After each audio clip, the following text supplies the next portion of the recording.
Believe me, it's a fool. All you have to open your eyes and look at it. If they say things, well, Marshall said it. We have we have this privilege of freedom. They can say it. There are countries that say that they cut your tongue or they hang you by the trees, no matter where you are. But it is a time celebration. It's a history, and I am glad 50 years I was part of it. Back to you. Thank you, Alan.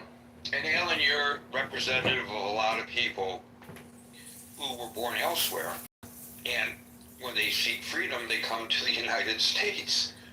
So if things are so bad, why are people still trying to get into the country? That's my question I've been asking me. They bitch about this, that, and they come in here and they bring all them shit, bag full of shit, and they trying to shove it to my face. I see it in my city. Believe me, again.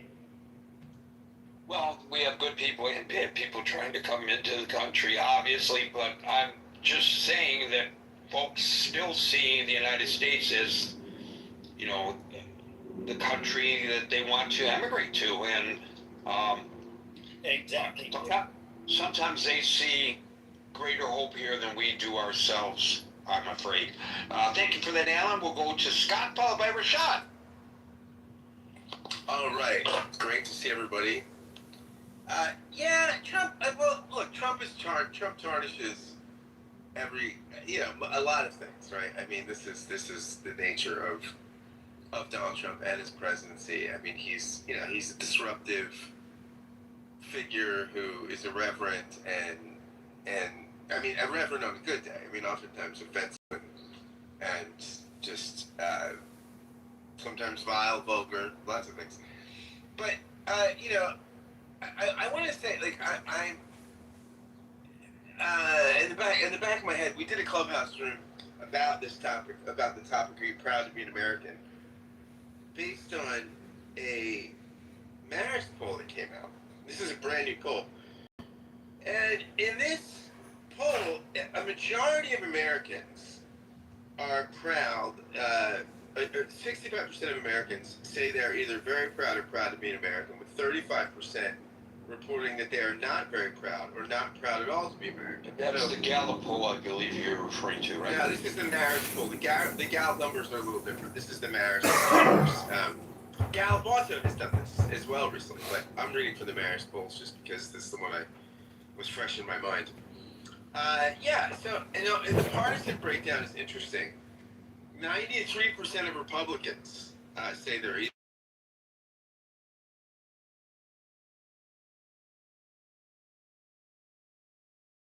received 8%. Hello? And diversity. You really got nothing better to do? Only. You seriously gonna sit here and watch this bald asshole on YouTube live all afternoon? You got nothing better to do? People that say hello? Of the country, over 60% on the whole, when not adjusting for partisanship. But when thinking about the principles and ideals on which the country was founded, 47% of Americans nationally say the country has moved away from those ideals. 36% think we've moved somewhat away, while 16% thinks the country still represents these principles. This is pretty interesting. In 1976, when America marked its bicentennial, and we're coming out of the shadow of Watergate, the Roper organization, I don't know what that is, but this is something Marist quotes, asked the same question and found that 46% of Americans thought that America had moved somewhat away from its founding ideals. 30% of the nation had far away from them, and 18% said America was still reflecting its founding principles. Now, of course, Democrats are more likely, 53% to 42%, than Republicans, to say that the nation has moved away from the ideals of the founding fathers, while Republicans, 20% to 13%, to Democrats, are more likely to say that the nation still reflects these principles. Younger generations are more likely than older generations to say America aligns with its founding ideals. That's interesting, right? Younger generations, think about that. Younger generations are more likely than older generations to say America aligns with its founding ideals. 21% of Gen Z, 19% of millennials, compared to 14% of Gen X and 13% of baby boomers. 52% of Americans, including 65% of Republicans and 52% of independents, think the nation's best days are ahead of us. 45% of Americans say that they're behind us. Democrats divide, 50% saying the nation's best days are behind us, and 48% looking optimistically and saying that best days are ahead. Now, interestingly, more than 8 in 10 Americans say a serious threat to democracy exists. 82% think that there's a serious threat to democracy. This is up from 78% in February. So there we go, Gary. I don't know. Those are the stats, Gary. 10 Americans, 59%. Say we're thinking about the nation's 300,000. Oh, a genocidal nation controls America? Wow. The future generations will be better. That's an amazing analysis. Here we go. We've got a dialectic here, I think. People are proud and yet troubled. People have this sense of the significance of America's founding ideals, and yet a significant portion. This is the 5 o'clock news. Like, share, and subscribe to this video. And people are not altogether confident that our best days are ahead of us. So, what does all that mean, Gary?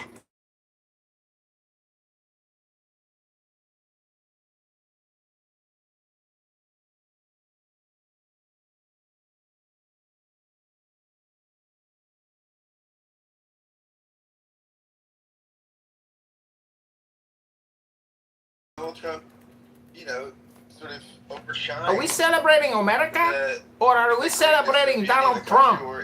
Because I hate Donald Trump. I mean, that seems to me. And I hate America too.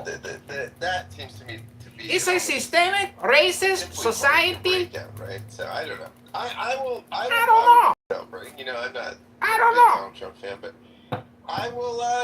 I'll wear my red, white, and blue or something, or do something festive because I'm in. It's a festive guy. Birthplace of freedom here in Philadelphia. So what can I do, Gary? I mean, The Liberty Bell. Go to the Liberty Bell and kiss it. Significance. Kiss the curvature of the Liberty Bell. By the way, we have more copies, original copies, of the Declaration of Independence than anybody. More than Boston. So take it, Beantown. We're more independent and connected to the 1776 founding than you are, Boston. So take it. I'm from Boston. What city are you sticking it to? We go one at a time here. Do not interrupt. You have not been called yet. Of the original Declaration of Boston. Thank you for that, Scott. Hey Gary, I don't know how many are in New York or New Jersey, but you guys can't hold a candle up. So I suggested in one of my responses to this argument that, Gary, don't you get it? There's no reason to celebrate. That if Donald Trump is reading my timeline, he's got to be laughing his ass off. That people... Because you're a comedian, Gary. He dislikes politically. Because, yes, all of these folks obviously are from the left. Are so upset with him that they can't even enjoy their long holiday weekend. Ha ha ha, got you. Ha ha ha, got you, Gary.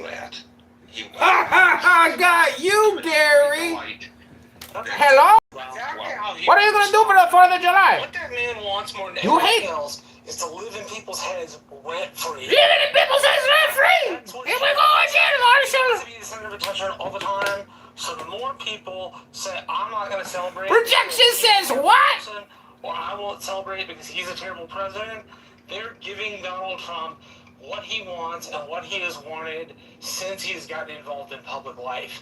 And if they like this video right now, I'm trying to live in your head rent-free. Stick in his eye would be to celebrate the country. So you know what? Despite the fact that you're the guy I don't like, I'm going to find something good about our country. I mean, I can understand them boycotting his own little... Yeah, no, so do I. I get the boycotting of Freedom 250. That makes sense to me, right? Don't make it about yourself, right? You're not supposed to. But the idea that you can't find anything to celebrate because he's it, you're giving him exactly what he wants. He wants people to make him the number one issue in their mind for why they will or won't do things. So a real answer to him wanting to be the center of attention would be to not make him the center of attention. No. It is about him. If you know, with the president, it's pretty obvious that Barack Obama is public enemy number one, and He is public enemy number one. And even today, he came up with a new nickname for Obama in a Truth posting. Call him Obama. O-B-U-M-M, right? Yeah, Obama. He is an Do you Obama. think that Barack Obama lies awake at night thinking, he's calling me Obama? No. I think he thinks like George W. Bush at the end of his presidency, which is they're still talking about Washington 250 years later. I'll be just fine. Yeah, and as a matter of fact, I'll get you in a second, Rashad. Folks, please, hang on. I'll call you one at a time. You know, I look at, with all the verbal assaulting from this president on that former president, I look at the opening of the Obama Library in Chicago.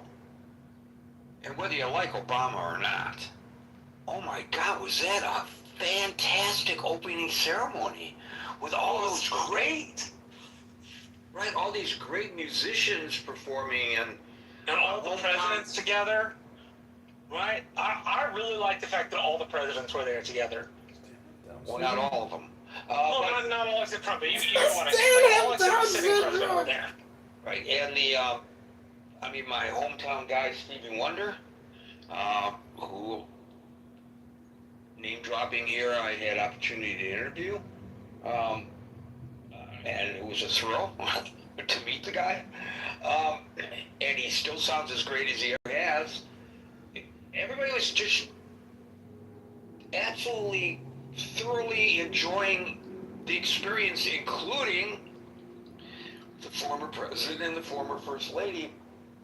And then, by the way, the next day, when they opened the doors, surprise, surprise, and the first people through the doors were kids. Surprise, surprise! I'm sure this was all a photo op setup, but still, here they were being personally greeted at the door, the first 100 people through the door, by Barack and Michelle. And they were obviously delighting in the experience. They were delighted because they had to get their trans story time hour started. Hello? To use your terminology, Marshall, and my friends who are just... This is the 5 o'clock news. We're listening to extreme brain rot sufferers, elite intellectual liberal progressives. Please like, share, and subscribe to this video right now. The president could maybe use Barack Obama as an example. I think it probably irks. God tried to commit espionage and sabotage against America, and he's gonna use Obama as his shining example? I understand people not wanting to celebrate because You want to celebrate los Estados Unidos. American right now. Los Estados Unidos? And I think how Hello? the president conducts themselves, how the nation, how the administration conduct themselves are indicative of how people often feel. It's one of the reasons I feel like Obama gets a lot of more rep from the people, because when Obama was president, people were proud to be an American. You could argue that maybe Obama, his representation alone was a symbolism of what America was moving toward: diversity, culture. And I think that one of the things that I think the president has tarnished America's image in terms of morality. I think in terms of morality and reliability.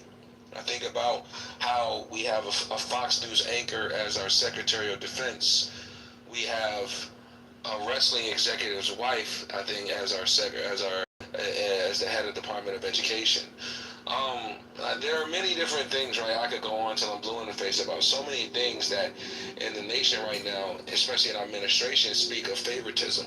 It shows that if you are a yes man to this administration, you can get far. Those things don't really align with morality and how people in our country were brought up in America. So it says to me when the gentleman before Scott spoke about how older generations do not see, they don't kind of favor where America is now. I can't remember verbatim what he said, but you saw that the now does, the youth do, right? Because you're young, you always get ahead. But older generations weren't raised on that. They weren't raised on, hey, if you're a yes man, you'll get far. If you kiss ass, you'll get far. Hey, let's remove these people because they don't look like us, and let's put these people in place because they look like us, regardless of if they're qualified or not. So, and just in the entire Iran conflict, all of these things are accumulation of favoritism, narcissism, and just things that aren't indicative of how the country was brought up or how it was sold to people. So I can see how, I'm not saying that people won't celebrate. If you are proud to be an American, then do celebrate. You know what I'm saying? Me being in the military, I'm not particularly proud to be an American right now. Do I love my country? Without question. Will I continue to serve these next 5 years until I retire? Without question. But as in right now, no. I'm not, right? I'm still going to go about my day. I'm going to enjoy the time off, me and my wife. But are we celebrating being proud Americans? No. And I think that is what the celebration is about on July 4th. It's about, hey, we're proud to be Americans right now. I don't think most people are proud to be Americans right now. And that is indicative of how the president has conducted himself in this country. One of the things that Sergeant Major told me, he said, regardless of where you want to say that Trump is the sole connection to America or not, he is the head of the country. Look, if things go awry in a unit, an artillery unit, they don't just look at the commander and say, hey, you can wash your hands of this issue because even though you're the head of the unit, you had nothing to do with this fraternization over here where enlisted were having sex with subordinates and things like that. No, you are a direct causality of this because this means you fostered this environment.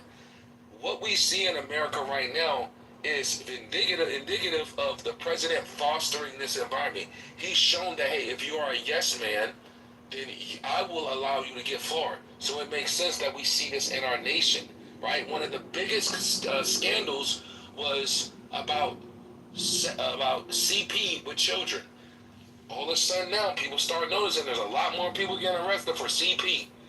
You fostered this environment, so it's not too far from reality that these things will all of a sudden become some of the bigger issues in our country. Teachers sleeping with students and things like that. So that's all I got to say to it. Thank you for the space. Prashant, can I ask you something if you don't mind? Man, I'm going to tell you right now, if you interrupt, you're going to be off the stage again. Please do not interrupt. Thank you very much for your cooperation. Rashad, I thought you made a lot of very excellent comments until you got to the child pornography issue. It may come as a big surprise, but this kind of deviant behavior has been around long before Donald Trump was even born, much less became president. I don't think people who are child predators suddenly feel like, oh, they got the green light to be child predators because Donald Trump is president of the United States. In fact, we know that people who have that proclivity have an illness and they can't control themselves, and that doesn't excuse it at all, but it is an illness. The recidivism rate is very high because of it. If you're at all a fan of Chris Hansen, To Catch a Predator, you will see it's astounding almost that he'll walk in and the person will say, I thought I was talking to you, Chris. He thought he was talking to him, but he showed up for the meet with the child. He thought, who Chris was pretending to be. He showed up for the meet anyway, even knowing that there was a good chance that Chris Hansen would walk in and the cops would be right behind him with the silver bracelets because he can't help himself. And if you listen to some of those interviews, because he sits down with them and talks to them, you know, you will learn that. So I think that's an unfair accusation. Because Donald Trump is president, suddenly we have a rise in child predator issues. I think it's always been a problem. I can look up the statistics to back it up, and if I'm wrong, if there's suddenly a spike when Trump became president, I will report that I'm inaccurate in my assessment, and then we could discuss the causation at that point. But I'm pretty sure you're going to have a hard time proving or even showing any evidence that because Donald Trump is president, suddenly there's an increase in child predator activity in the country. And I'll let you respond. No, I mean, like, Gary, I understand what you're saying. Like, I agree. I think there are two sides to this. I think you make a lot of good, valid points. I've always kind of agreed with things, your synopsis. Like, I mean, I think you make a lot of good points. I'm not going to say that you're entirely wrong. You're definitely right in certain aspects. I just think about, like, how people see things in the moment. I think, Gary, you see the long-term things in terms of, like, yo, it's one president. There'll be another election, and you people will like the next president, right? So things will go on. Stop living in the moment where you say, oh, because the administration is doing things, you just decide that America's just this fuck-up country and you can't be proud. I completely understand that, and I agree with that. But I think about how people often think things, even down to soldiers. They always kind of see in the moment, trigger headlines and things like that. And just in the climate we're in right now, with the president who spoke about trying to become a king, who's trying to do things that are indicative of kings, surrounding himself with a council that he's hoping bend the rules because he did them favors. I just can't see. I can see how certain people will say, no, I'm not proud to be an American right now. Now maybe next year they'll be proud to be Americans. Who knows? I'll just respectfully point out that we are not celebrating Donald Trump. He would like us to. I know. But we're not celebrating Donald Trump. If I put my flag out tomorrow tomorrow's the 3rd of July, but it's a holiday. If I put up my flag for the holiday, it's not saying, make America great again, make America healthy again, all those things that the president says about the Democrats, I agree with. No. In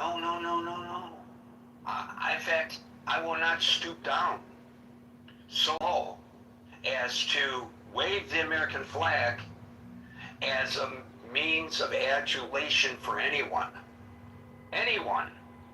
especially any politician, any president. That's not why we fly the flag. It's so weird how there's a perception in some communities that if you put the flag out, you're a Republican. If you don't put the flag out, you're a Democrat. Okay, I took a stand. I planted the flag or didn't plant the flag. That's really very parochial thinking, and it doesn't do us any good. So I would just say, look back at where the country was when it was founded. Look at where it is today. Look at where it can be tomorrow, and celebrate that. And forget about Donald Trump if you don't like Donald Trump. If you like Donald Trump, great. Say he's a great president, and I agree with the president that we should be celebrating. That's your prerogative too. But to not celebrate the birth of this nation, 250 years ago, as old as Donald Trump is, he wasn't around then, Thanks, Rashad. Good call. Les, followed by Leroy. Well, I don't know what makes. No, Leroy. I said Les, followed by Leroy. Everybody's so excited about discussing this that they're Jumping on the mic. Just Oh, Les, I'm sorry. That's okay. That's okay. Les followed by Leroy. That's funny. So I look at what I do despise though is when people do not like is when people have this ignorance of history and that things have improved within my lifetime. And I think two of the big things that make this country a much greater country in terms of civil rights was the Voting Rights Act, and starting in 1970, late, but better late than never, blacks got the vote, and then, as we know, politicians became their beggars. They had to appeal to people rather than treat them like dirt. And also, you had the laws about housing, fair housing, and the Trump properties in 1973. They were forced to let black folks have apartments there, and and as you know, that was a very wealthy family with a lot of power, but they had to. So that's something that you didn't see before that, and I don't like when people just imply that things are the same.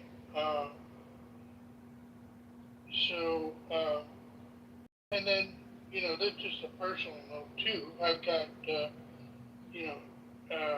interracial children, and when I was dating in the '60s, you had there was a lot of menace and everything, and that doesn't happen anymore. So things are somewhat better. I really dislike what Mr. Trump is doing. He's got all this money, but he takes my tax dollars. I went to Washington, D.C., the Justice Department building, and his face is on the side of the Justice Department building. And, but I'm guessing that 2 years from now, when he's out of office, that too shall pass. Thank you. I kind of chuckled a little bit as you were talking about your family, Les. Remember the movie, Look Who's Coming to Dinner? It was about, bringing somebody of another race to the dinner table to introduce to mom and dad. Today, as you point out, that's not such a taboo thing. But we can remake that movie. You know what it would be? Let's look who's coming to dinner. It's a Democratic family, and you brought a MAGA person as your current beau. Or it's a Republican family, and you brought a Democrat. That's where the divide is. The divide that we had along the racial lines is dissipating. It hasn't dissipated. It's dissipating. Nobody looks twice when there's an interracial couple any longer. I don't know, maybe in some parts of the country they do. I was actually thinking about this yesterday. I happened to glance at a terrific looking couple. It was a black guy and a white gal, and they were as happy as could be, and I was passing by them, and the thought went through my mind, oh my God, can you imagine back in the Jim Crow days, this kid could get lynched for dating a white girl, That's gone. But today, that same kind of divide is along political lines, and I think that speaks exactly, Les, to our topic today. Exactly to it. Thank you, sir. Leroy, followed by William. So, ever since my ancestors and my people stepped off the plantation or even been on the plantation, one of the things that I know that we have been challenged by is a country that not only kills our body but wants to kill our spirit. Our spirit is so amazing that despite Jim Crow laws and despite black codes and despite all the things that the Confederates and Donald Trump being like a torchlight for a Confederate white nationalist rhetoric, all designed to kill black people's spirit. And I'm only speaking about black people. Everybody can speak for themselves. The one thing that I got to say about this country, we as a people have, despite the constant attack on our spirits and our bodies, despite all of that, only in this country can we can point to the achievements and the progress that we've made despite the spirit of that still lingers today, especially under the Trump administration. So if I get together with anybody today, it wouldn't be because I could say, first of all, I'm pissed off that we're not a countrymen. Like, we're really not real countrymen. I don't know, maybe we might have been somewhat countrymen during the Kennedy administration. I'm not sure.